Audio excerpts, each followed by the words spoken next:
কোজাগরীকে অপমান করায় টিটুকে জব্দ করল উদ্দালক।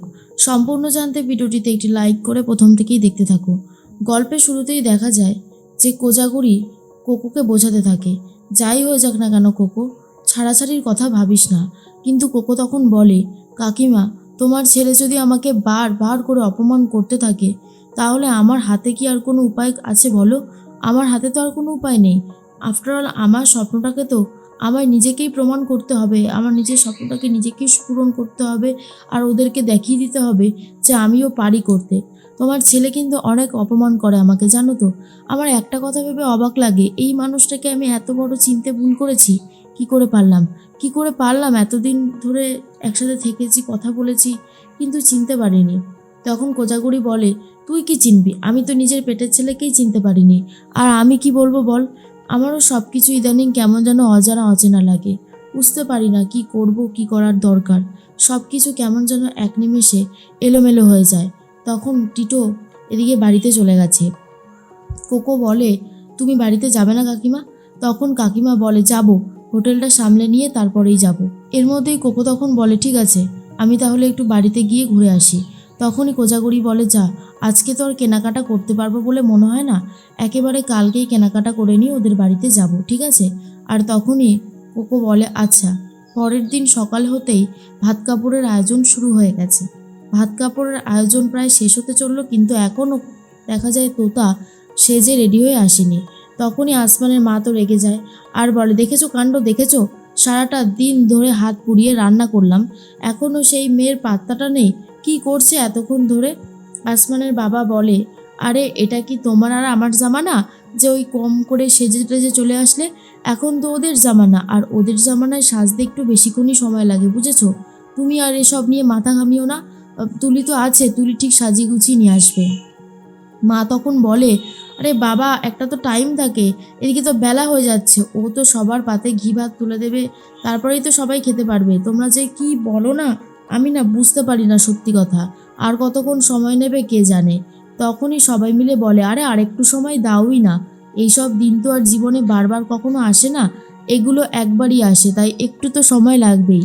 এর মধ্যেই তোতা রেডি হয়ে চলে এসেছে। তোতাকে দেখে আসমান আর চোখ সরাতে পারে না। আসমানের বন্ধুরা বলে, হ্যাঁ রে আসমান, আজকে তো বৌদিকে সেই লাগছে। কিরে, তুই কিছু বল, হা করে তো দেখেই যাচ্ছিস। আসমান তখন বলে, কি আর বলবো, তোরাই তো বলে দিলি সব কিছু। তুলি তখন বলে, দেখো তো মা, বাবা, তোমাদের বৌমাকে কেমন লাগছে, আমি কিন্তু নিজে সাজিয়ে দিয়েছি। তখনই আসমানের বাবা বলে, দারুণ দারুণ, কোনো কথা হবে না, খুবই সুন্দর লাগছে তোতামাকে। আর তখনই আসমানের মা বলে, এ কি তোতা, তোমায় যে আমি সিটি গোল্ডের গয়নাগুলো দিলাম, তুমি পড়লে না কেন? তখনই তোতা বলে, মা, আমার ওই তোমার সিটি গোল্ডের গয়না পরতে একদমই ভালো লাগছে না। আর সব থেকে বড় কথা হচ্ছে যে আমি এই রূপোর গয়নাগুলোতেই খুব হ্যাপি আছি। দেখো আমাকে কীরকম সুন্দর লাগছে এই রূপোর গয়নাগুলো পরেই। কিন্তু আসমানের মা তখন বলে, বুঝতে পেরেছি, কিন্তু আমাদেরও তো কিছু ভালো লাগা খারাপ লাগা থাকে। তোমাকে যখন দিলাম তুমি ওগুলোই পরতে পারতে।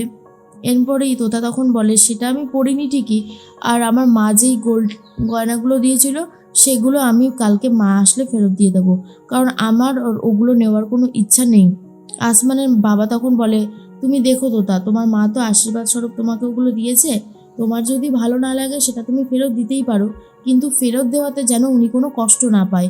আমার কিন্তু ওনাকে কষ্ট দিতে তাহলে একদমই ভালো লাগবে না। তোতা তখন বলে, না না বাবা, মা কষ্ট পাবে না, তুমি দেখো আমি সবটা ম্যানেজ করে নেব। আসমানের মা তখন বলে, তাহলে তুমি সিটি গোল্ডগুলো পরবে না? এটা কিন্তু তুমি আমাকে অপমান করলে। তোতা তখন বলে, তোমাকে অপমান করব? আমার ঘাড়ে কটা মাথা, কী যে বলো না তুমি।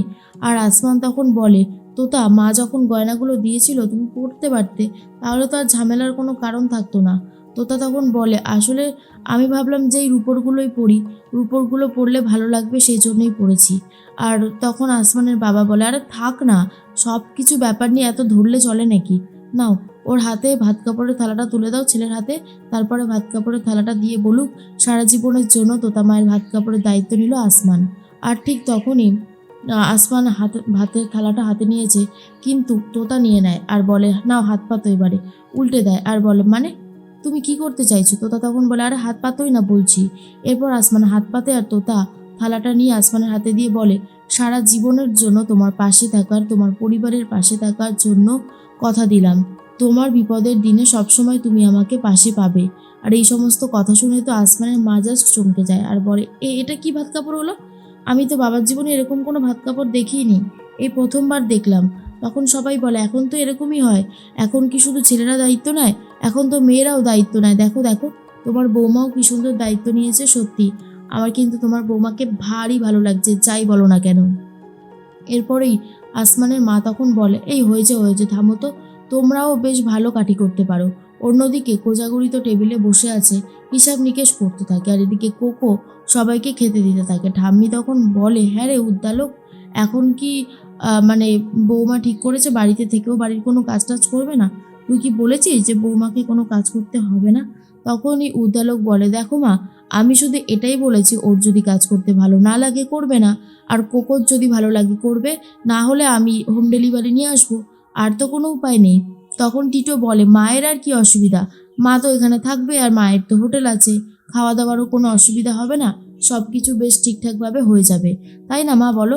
তখনই ঠাম্মি বলে, কিন্তু এখানেও তো কয়েকজন মানুষ খায়, তাই না, সেটাও তো বুঝতে হবে। তার মধ্যেই কোজাগরি বলে, আমি তো আগেই বলেছিলাম মা, যে আমি এই সংসারের জন্য অনেক করেছি, আর আমি কিছু করতে চাই না। টিটো তখন বলে, এই সংসারের সর্বনাশ ছাড়া তুমি কিছুই করতে পারোনি, এই কথাটা মনে রেখো। কোকো বলে, আচ্ছা কাকিমা, তুমি সব কথাতে উত্তর দাও কেন বলো তো? জীবনের সব কথাকে ধরতে নেই, তুমি জানো না সেটা? তাহলে এই কথাগুলো বলছো কেন? তখনই টিটো বলে, এই কোকো, তুই সবসময় আমাকে অপমান করবি বলে ঠিক করেছিস, তাই না?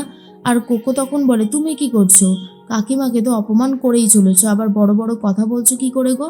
এই শোনো, তুমি না কাকিমাকে অপমান করবে না, কাকিমাকে অপমান করলে আমারও কষ্ট হয়। টিনটিন তখন বলে, বাবা, মায়ের থেকে দেখছি মাসির দরদ বেশি হয়ে গেছে। হ্যাঁ রে, মাটা তো আমাদের, আমাদের কষ্ট হচ্ছে না, তোর হচ্ছে। এরপরেই টিটো বলে, মায়ের আর এই বাড়িতে খাওয়ারও দরকার নেই, কেন খাবে মা এই বাড়িতে, শুধু শুধু টাকা নষ্ট হবে। এই কথাটা শোনার পর উদ্দালক বসু রিয়াক্ট করে আর বলে, টিটো, এটা আমার আর তোমার মায়ের ব্যাপার। আমি সারা জীবনের জন্য তোমার মাকে কমিটমেন্ট করেছিলাম, আর আমি সেই কমিটমেন্ট রাখতে চাই। তুমি এসবের মধ্যে ঢুকো না, ঠিক আছে? তুমিও অনেক অপমান করো তোমার মাকে, আমি সবটাই বুঝতে পারি, কিন্তু আমি জানি তোমাকে বললেও তুমি শুধরোবে না, তাই আমি তোমাকে বলি না। কিন্তু এই আমার আর তোমার মায়ের ব্যাপারে তুমি নাক গলাতে এসো না, তার ফল খুব একটা ভালো হবে না। কোজাগরি বলে, তুই ঠিকই বলেছিস টিটো, আসলে আমি তো এখনও সেইভাবে স্বাবলম্বী হয়ে পারিনি, তাই আমি সত্যি কথা এখনও আমি সেরকমভাবে মাথা জোগাড় ঠাঁই করতে পারবো না, কিন্তু একবার হয়ে যাক, তোকে আমি কথা দিচ্ছি, আমি এই বাড়ি থেকে অনেক দূরে চলে যাব। আমি আর লোক হাসাতে চাইছি না তো, সেই জন্য এখন যেতে চাইছি না, একটু পায়ের মাটিটা শক্ত করেই চলে যাব। কথাটা শোনার পরে উদ্দালকেরও খুব খারাপ লাগে।